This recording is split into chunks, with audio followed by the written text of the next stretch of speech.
Good morning guys. Kahatid lang namin ng namin ni Kylie, yung asawa ko. Kasi si Kylie po sumasama yan. Nagpapabuhat yan, ayaw na mayon dito sa bahay.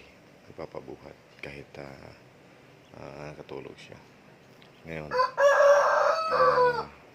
dito po siya natutulog. Dito po siya natutulog sa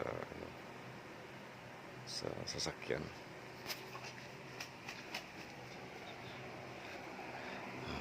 Say hi sa ating mga viewers.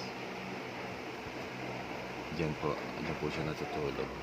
Nilalagyan po siya ng electric fan. Yan.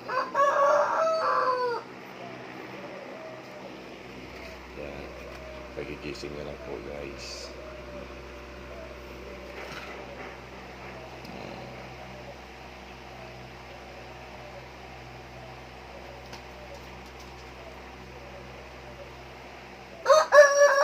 Yan guys.